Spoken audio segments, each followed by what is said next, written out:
Baik pemirsa, dalam kehidupan masyarakat tak terlepas dari sebuah kelompok. Namun kelompok tetaplah dalam kesatuan Republik Indonesia. Hari ini di Studio 1 bisanews.id langsung Anda saksikan wawancara bersama Ketua Ansor Kabupaten Batubara. Ya Bang, apa kabar? Ya, kabar baik, alhamdulillah. Alhamdulillah. Iya, sudah berapa lama Abang menjadi Ketua Ansor untuk Kabupaten Batubara ini? Ya, alhamdulillah dari sejak tahun 2015, Bang. 2015. Ya, sebelumnya dari tahun 2010 itu kita diamanahkan sebagai sekretaris. Dari 2015 sampai sekarang sebagai ketua cabang. Itu sudah berapa periode Abang menjabat menjadi Ketua Ansor di Kabupaten Batubara ini? Ini untuk periode yang kedua. Periode yang kedua. Ya. Dari 2015 sampai sekarang itu 2 periode. Iya, 2 periode. Dua Masih periode. ada sisa lebih kurang 3 tahun lagi. Iya, mungkin bisa sedikit Abang ceritakan bagaimana Ansor itu sejatinya. Iya, jadi Bang Akbar, bahwa pemuda Ansor itu kan lahir dari sejak di sebelum kemerdekaan pada tahun 1934. Terlahirnya Ansor sendiri itu dari Nahdlatul Ulama. Nahdlatul Jadi Ulama. Ansor itu juga adalah badan otonomnya Nahdlatul Ulama. Jadi jika rumah besarnya itu adalah Nahdlatul Ulama, NU, salah satu ormas Islam terbesar di Indonesia, bahkan dunia. Kenapa saya katakan dunia? Karena NU itu sudah ada cabang khususnya di luar negeri. Ada di beberapa negara, Bang. Jadi Ansor itu adalah badan otonom, ada di bawah NU, ada otonom yang lain seperti Fatayat, ada Muslimat NU, ada IPP NU, ada IPNU, dan lain-lain sebagainya. Iya, berarti sangat erat sekali hubungan NU dengan Ansor. Iya. Merupakan kader-kader dari NU itu sendiri. NU sendiri, penerus NU. Jadi Ansor hari ini, NU masa depan, kira-kira begitu. Iya, itu dia.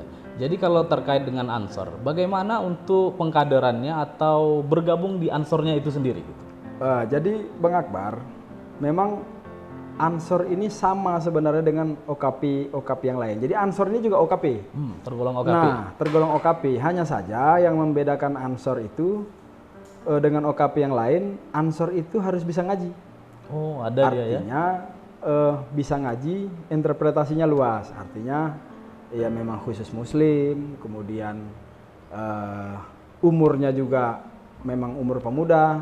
Minimal Ansor muda itu 18 tahun. 18 tahun. Maksimal dia berdasarkan kemarin pembahasan peraturan organisasi di Muktamar NU. Jadi kita di Ansor ini peraturan organisasinya itu NU yang bahas. Kita hanya ngejalanin. Nah, kira-kira gitu. Iya. Adapun nanti keputusan-keputusan yang lain nanti dibahas oleh Ansor, tapi garis haluan besarnya itu dibahas di NU. Nah, maksimal itu kemarin diputuskan pada Muktamar di Lampung barusan, itu maksimalnya di usia 45 tahun. Jadi pemuda yang berusia 18 minimal sampai 45 tahun maksimal boleh bergabung dengan cara mengikuti kaderisasi berjenjang. Kaderisasi berjenjang ini boleh ikut namanya pelatihan kepemimpinan dasar PKD.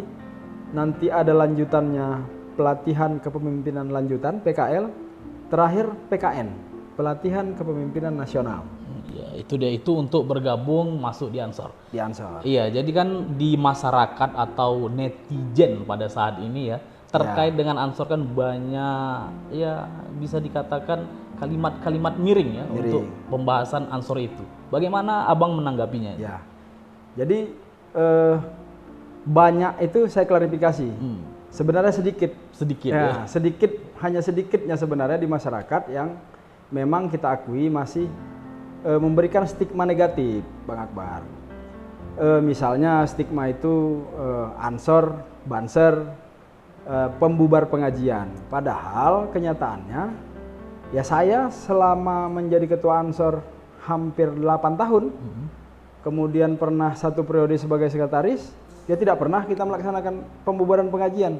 Yang ada adalah Ansor menggelar pengajian. Kita gelar pengajian akbar di lapangan besar 50, hadir hampir 2000. Momennya ketika itu menyongsong Pilkada Damai pada tahun 2018. Kemudian kita pernah melaksanakan zikir dan istighosah dalam rangka menyambut Harlah NU. Nah, kegiatan-kegiatan positif ini yang terus kita lakukan. Nah, jika ada kemudian yang kelompok-kelompok yang memang tersakiti oleh Ansor, mereka kemudian membuat sebuah narasi untuk menstigma negatif. Tapi ya kita tetap maju, stigma-stigma ini kita anggap ini adalah sandungan-sandungan kecil. Ya karena memang gimana kita mau membubarkan pengajian ketika ada pengajian misalnya ulama yang ustadz yang dihadirkan, penceramah yang dihadirkan, ketika kita lihat beliau pemahaman nasionalismenya yang kita anggap kita ragukan ya, tanda kutip kita ragukan, ya kita hanya datang bertemu berdialog. Itu terjadi di kawan-kawan di Jawa. Kita sodorkan surat pernyataan bahwa dalam ceramahnya akan tetap berbaiat di negara kesatuan Republik Indonesia. Ya, mungkin bisa disampaikan poin-poin yang bagaimana untuk menjadikan itu ulama-ulama atau ustadz-ustadz penceramahnya itu menjadi golongan yang mau dibubarkan. Jadi begini Bang Akbar, tidak ada yang dibubarkan. Seperti tadi yang kita katakan di beberapa tempat di luar Sumatera Utara ini kejadiannya, kita sodorkan surat kesepahaman tadi, kita minta buat pernyataan ditandatangani. Nah, kemudian mereka tidak mau menandatangani ini dan membatalkan pengajiannya. Jadi pengajiannya dibatalkan sendiri, tapi narasi yang dibangun itu gara-gara Ansor kami nggak jadi pengajian. Iya, seolah-olah dibubarkan. Seolah-olah kami yang bubarkan, padahal tidak. Kita datang baik-baik, ada pihak kepolisian, kita buat pernyataan bersama, tanda tangan, yang bersangkutan nggak mau. Nah, dibuatlah kemudian narasi sedemikian rupa, framing sedemikian rupa bahwa kita membubar pengajian, kita menjaga gereja. Loh, kita jaga gereja itu kan seperti yang sering disampaikan oleh kawan-kawan Ansor di berbagai daerah. Kita bukan jaga gerejanya, tapi kita jaga persatuan. Ingat Bang Akbar bahwa di Indonesia ada beberapa sejarah kelam gereja dibom pada saat perayaan Natal. Nah, kita merasa berempati dengan itu. Kemudian kawan-kawan Banser, sahabat-sahabat Banser secara sukarela ikut menjaga. Iya, kalau Kira-kira untuk begitu. ibadah yang ada di masjid, apakah Banser atau Ansornya itu melakukan pengawalan juga? Ya, kita lakukan pengawalan. Tapi kan begini Bang Akbar, kita ambil salah satu contoh. Sholat Idul Fitri, gimana Banser mau kawal? Banser semua ikut sholat Id? Oh iya ya. Kan begitu gimana? Iya, jadi kalau ketika ada perayaan Natal baru Banser yang ada di depan. Banser ada, karena kita kan nggak ikut Natal. Kita itu dia. ikut membantu pihak kepolisian, mengamankan, menertibkan itu, membantu. Iya. Kalau untuk kaderisasi Ansor itu, sebenarnya apa-apa saja yang diberikan atau diajarkan kepada pemuda-pemudanya? Apakah memang harus nasionalisme gitu? Jadi memang materi wajib di Ansor itu keansoran, KNU-an, Aswaja An-Nahdiyah. Aswaja An-Nahdiyah ini adalah kira-kira penjelasan pemahaman aswaja ini banyak Bang Akbar. Kita aswaja, tapi aswajanya kadang di ujungnya berbeda. Nah, Aswaja An-Nahdiyah itu adalah yang berpedoman pada 4 mazhab. Jadi ketika di luar 4 mazhab, Syafi'i, Hambali, Maliki, Syafi'i, maka ini bukan Aswaja An-Nahdiyah. Nah, ada juga keindonesiaan. Jadi ini semua dalam kaderisasi itu berjalan seiringan, bukan hanya keagamaan, bukan hanya keansoran, ke-NU-an, sejarah berdirinya NU, saudara berdirinya Ansor, makna lambang Ansor, visi misinya, kemudian tujuannya, semua dijelaskan. Keindonesiaan juga. Kita jelaskan bahwa Ansor itu lahir sebagai anak bangsa yang ikut memerdekakan bangsa, yang kita harus jaga bukan hanya Ansornya, tapi semua penghuni yang ada di dalam Indonesia. Iya, kalau untuk pelatihan kader pemuda Ansor, ada juga saya perhatikan latihan kemiliteran. Ya, itu begini, itu bagi Banser, jika ada, jadi kedudukan Banser ini saya jelaskan terlebih dahulu. Banser ini Bang Akbar, dia adalah badan otonomnya Ansor. Jadi dia di bawah Ansor. yang ingin menjadi anggota Banser, pintu masuknya itu bukan PKD, namanya Diklatsar, Pendidikan dan Pelatihan Dasar. Jenjangnya ada lagi, jadi dia kaderisasinya berjenjang, ada Diklatsar, ada Susbalan, Susbanpim, ada 3 jenjang. Nah, memang di kaderisasi Banser memang lebih banyak di latihan fisik, kemudian agak semi militer, bahkan kadang kami melibatkan militer langsung dari Tentara Nasional Indonesia untuk melatih. Ada beberapa jam kita berikan waktu untuk melatih kedisiplinan dan lain sebagainya. Iya, sampai ada anekdot-anekdot daripada netizen tentang tentara-tentaraan gitu ya. Itu dia. Jadi memang kita kan netizen kita sebagian kecilnya kan begitu. Jadi kemudian ini digoreng-goreng, tentaraan lah, sok tentara lah, gila tentara lah, gitu kan. Jadi sebenarnya begini, kita belajar sejarah kembali.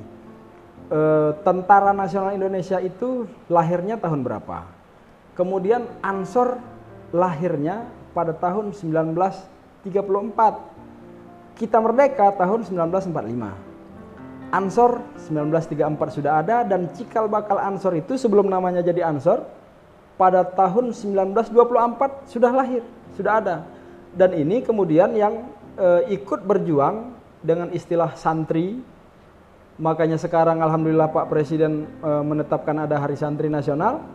Nah, di bawah pengasuh santri itu, di bawah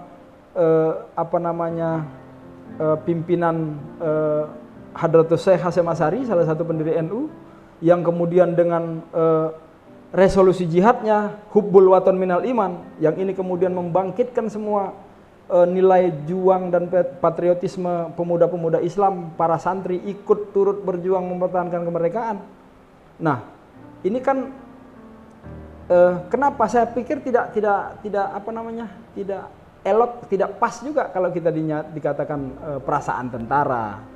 Lah, Ansor mencintai bangsa ini. Kemudian setelah kita cintai, ya sama ketika kita mencintai seseorang, misal kita mencintai istri, kan bukan hanya sebatas mencintai. Setelah kita cintai, akan kita jaga, akan kita rawat, akan kita sayangi. Ya begitu juga Ansor Banser kepada bangsa ini. Kita cintai, akan kita jaga. Ya kita jaganya pakai apa? Kita latihan dong. Iya, itu ketika ada hal terburuk misalnya, ya kita sudah siap. Berarti apabila ada yang coba-coba untuk menghancurkan Indonesia, Ansor ada di depan. Iya betul.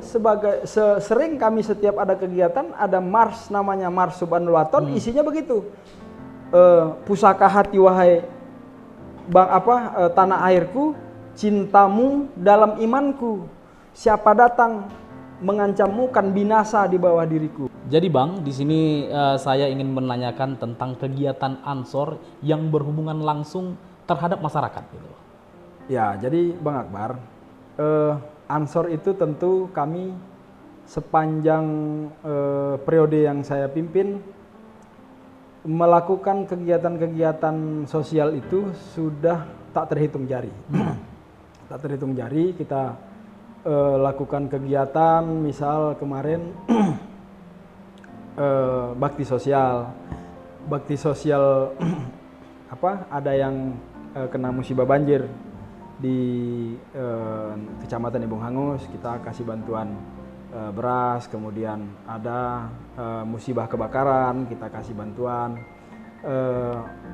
bermacam-macam. Ada juga bahkan untuk ketika harlah, peringatan harlah, kita santuni guru ngaji Bilal Mayet. Ya kebetulan kemarin di momen pada saat dimana pandemi awal-awalnya masuk, kita paham kondisi ekonomi masyarakat pada saat itu lagi terpuruk. Ya, jadi kita himpun infak para anggota, kita buat kegiatan. Ada juga dari donatur kita himpun yang halal dan tidak mengikat. Kita sentuh masyarakat ini dengan berbagai kegiatan sosial. Dan selain itu kegiatan-kegiatan pencerahan agama, ya misalnya sholawatan, istighosah, itu memang rutin, hampir rutin kita lakukan di tengah-tengah masyarakat, bergilir di masing-masing kecamatan. Untuk saat ini Ansor sudah terbentuk 5 kecamatan. Bukan terbentuk, sudah terbentuk itu sebenarnya 12 kecamatan ada. Hanya saja kan sekarang priorisasinya sudah berakhir. Nah, dari yang berakhir ini yang sudah kemudian terpilih kembali itu kemarin barusan sudah ada di 5 kecamatan, Bang Akbar. Jadi untuk sementara ini aktif pengajian-pengajian itu di 5 kecamatan ini mutar kita. Itu barangkali kalau masyarakat Batubara kita yakin dan percaya kegiatan-kegiatan Ansor itu mereka lihat, rasakan. Nah, kita yakin itu, Bang Akbar. Pertanyaan terakhir untuk Bang Ansor, bukan Siap. Bang Ansor ya? Iya. Iya. Jadi ini dia pertanyaan terakhir terkait tentang edaran atau pernyataan Menteri Agama. Ini yang agak sulit nih, Iya. karena agak sensitif nih, Agak Bang Akbar. sensitif, Agak ya. sensitif. Ini salah-salah nanti yang ada kita digoreng lagi nih. Nah, jadi kan memang akhir-akhir ini di era digital guyon itu sudah tidak boleh. Ya, jadi kalau dulu Gus Dur, salah satu tokoh bangsa, sering guyon, ya tidak ada masalah. Tapi kalau seandainya barangkali almarhum Gus Dur hidup ketika beliau guyon, barangkali bisa panjang ini persoalan kan. Jadi gorengan dan jadi hinaan dan hujatan. Nah, saya pikir begini, sederhananya adalah isu ajan belakangan, ya, ajannya itu adalah terkait munculnya surat edaran Menteri Agama nomor 5 tahun 2022. Nah, di dalam surat edaran itu saya sudah baca, mungkin Bang Akbar juga sudah baca, bahwa tidak ada di sana disebutkan mengatur ajan, tapi mengatur suara toa masjid. Nah, toa itu kan tentu dikaitkan untuk ajan. Untuk ajan ya. Nah, kemudian ditafsirkan oleh salah seorang oknum, dinyatakanlah Menteri Agama membanding-bandingkan ajan dengan suara yang lain. Yang tak usahlah, tak elok juga kita sebut nama salah satu binatang ini kan gitu. Bang Akbar sudah paham.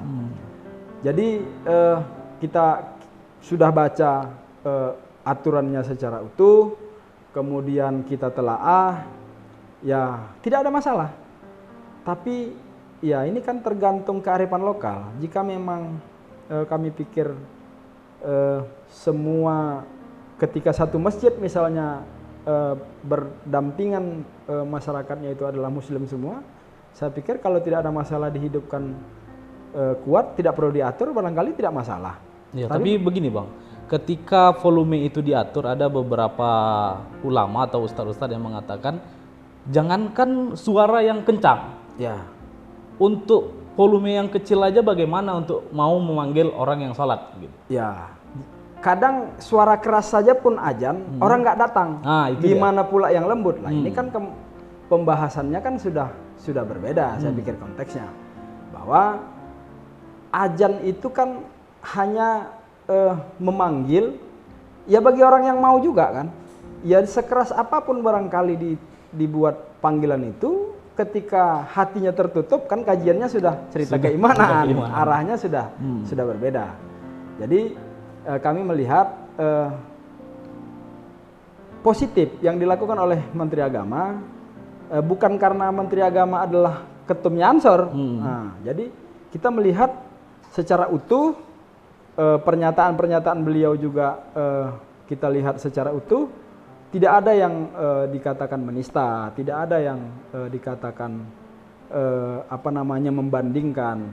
Hanya saja memang kita paham, kita hari ini berada di era digital dan isu agama ini sangatlah sensitif. Jadi kita berharap semua lapisan masyarakat bisa menahan diri, bisa tidak mudah terprovokasi, tidak mudah mengambil kesimpulan.